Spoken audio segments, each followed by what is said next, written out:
having 5 players play at meets to the current format of 6 players playing at meets. So coaches that are still coaching, you can thank Coach Downs for helping with that. We've had the opportunity to rekindle our relationship at Iowa basketball games. My assistant coach has tickets, so I get to go once in a while, and Coach Downs and I have met up. And quite ironically, the other night we were talking, I said, Coach, it's been 40 years ago this time of year that I got to see the 1976 Indiana Hoosiers come to town with Bobby Knight, but I had to ask you to get out of practice an hour early. He looked at me and he said, I usually didn't allow that. And I said, well, let's just put it this way, Coach, you weren't very happy with me. But begrudgingly, you allowed me to go, and so we had a little laugh the other evening about that. Many a night after basketball practice ended, I would find myself with possibly a teammate or just myself having a game of horse or pig with Coach. He didn't need to do that, but he did it anyway. When I graduated from high school, who showed up at my graduation party? You guessed it, Coach Downs. To this day, I rarely ever miss a student's or player's graduation party because I know how important it was for me 40 years ago when my teacher and my coach showed up at my party.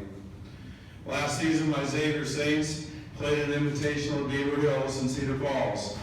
Coach Downs rode along with me that day in the golf cart, and even though my team, for lack of better words, stunk it up, I had a great time visiting and talking golf with this veteran and so very wise and accomplished golf coach.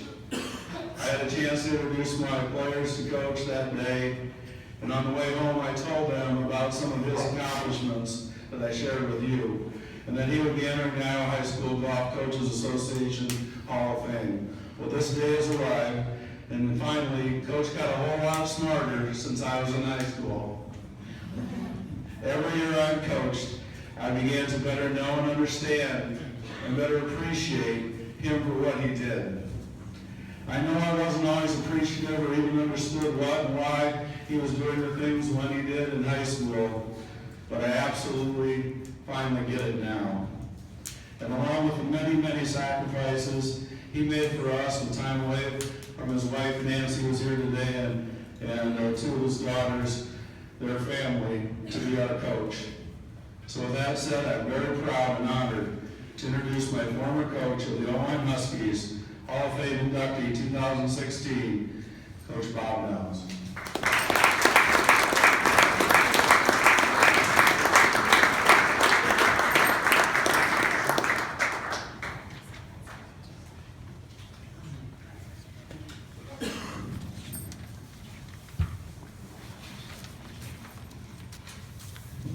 Yeah, you make me teary-eyed, too.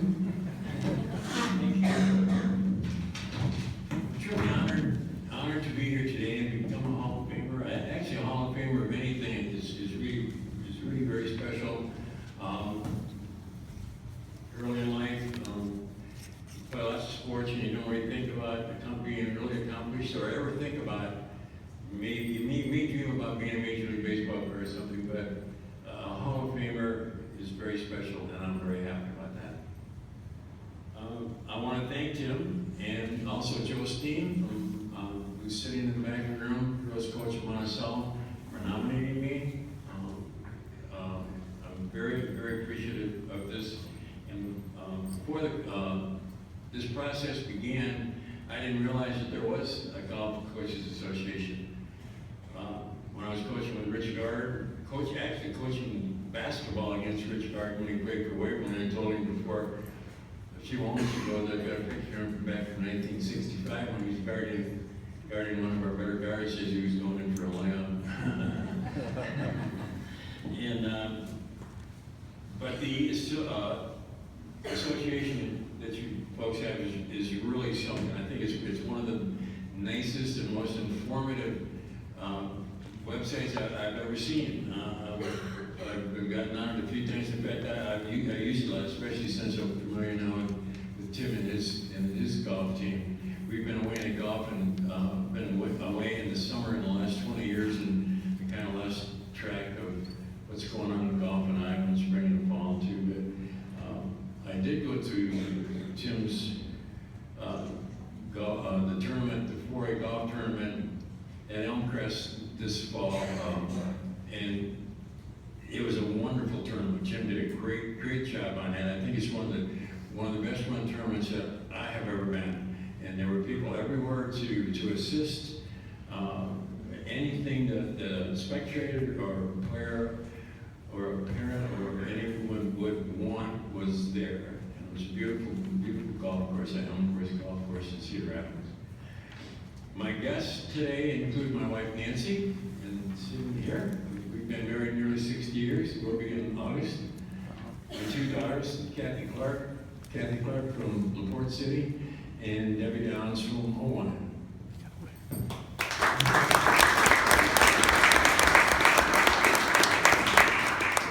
I was born, to give you just a couple of snippets here. I was born in Titanca in north central Iowa. I don't know if there are many people in here that know where that's at. It's in Indian Name, Buffalo Township, you know, and so there must have been quite a group of Indians up there at that time. At that time, there also, which would have been in the late, for me, those formative years would have been in the late 30s and early 40s. So as I look around the room, there probably weren't too many people familiar with that era. But there was no golf. There were no golfers. I didn't know golfers. I had no friends that golfed. The parents didn't golf. There were only a golf course or two around or at the county seats. Golf was sort of an elitist sport. That's what those of us that didn't play were always taught anyhow and thought. But it has changed so much and grown so much. I know it's decreasing a little bit in the last few years, but it's a wonderful sport that can be played for a lifetime, and I'm so glad that I became a part of it. A little bit into my background, I coached and taught for 39 years in Minburn, if any of you are familiar with that town, Manning, and then in Irvine. I started the coaching golf in 1969, and in 1962, Owen had won the golf state championship, and they didn't have a coach. There were 4 kids who were really good golfers. I don't know, Tim, if you even knew this, but they were wonderful golfers, and they got together and talked to the principal and asked if they could enter the sectional. They hadn't played any meets, home or away. He said, well, sure, you can try it, I guess. So the English teacher volunteered to take them to the sectional tournament, and the rest was history. They won the state tournament in 1962 with no coach, so I guess that part can be done. I want to mention that 3 former players of mine that are part or have been a part of this organization. Mike Carden, whose name was mentioned earlier, played golf for me at Irvine. I know he was one that was real involved in the organization of this group. This group of kids actually had played in either 1 or 2 state tournaments, and also played in 1 or 2 conference championships. Joe Steen is another one that I want to mention. For one thing that Joe might not tell you about, but he should be very proud of, is that in 1989 we were playing in the state championship at Atlantic, and he had the low round at the end of the first day of the 71, and we went on to win the state championship that next day. But Joe was a leader in the clubhouse for 24 hours, and he did fine the next day also. And then Tim O'Brien, Xavier, known him as you mentioned earlier. I recall very well when we were standing around at the end of basketball practice and shoot horse or play horse rather. And he's been a friend for a long time. And as I said before, the golf tournament at Elmcrest was very good, and if you ever get a chance to host it again, I'm sure that the association, the Iowa High School Athletic Association, we would be very happy with the way it works out. I want to take just a couple of things, and I'll hang it up here, but back in the day before, lots of the folks, as I look around here, probably didn't do this. As coaches, we had to drive our own cars, and Nancy and I had a 1971 two-door Buick, and probably 19, somewhere along in there anyway, and in this one particular time, we were going to Charles City for a dual meet, and we would take 6 players, and the coaches always took their bags, and the bags at that time were really large. Some of you remember much larger than most of them are now, or at least that the youths use.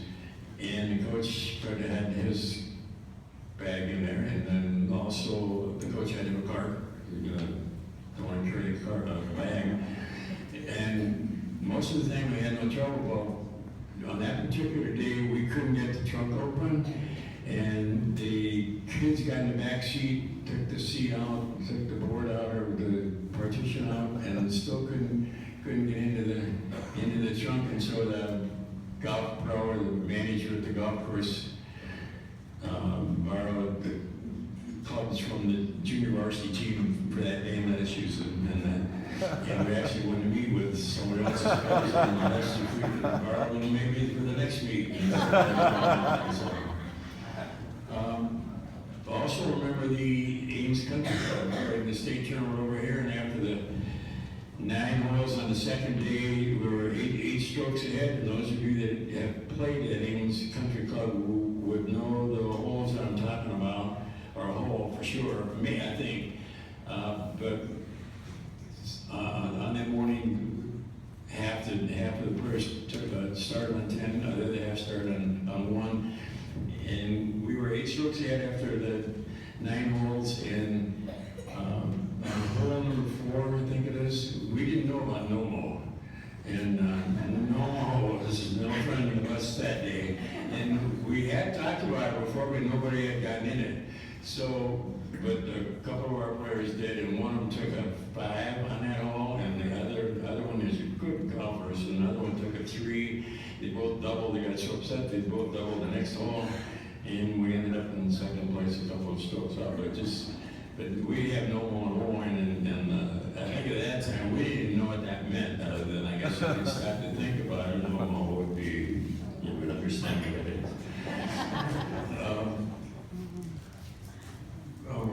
One other thing is that the group, and Joe Steen was a part of this group, would have been for 3 or 4 years. The team members would get together several times a year, and they would watch the movie Caddyshack. I don't know if your teams have ever done that, and they did that. And they used to sort of sing and mimic the actors in the movie and the scenes in the movie, and it was so much fun. And they had great togetherness. And they were very successful golfers, and I always thought that may have had something to do with it. They became great friends. But in conclusion, I would like to say that I really hadn't thought about any honors in anything, I guess, really related to coaching. But I'm so happy and pleased and proud, and I thank you from the bottom of my heart.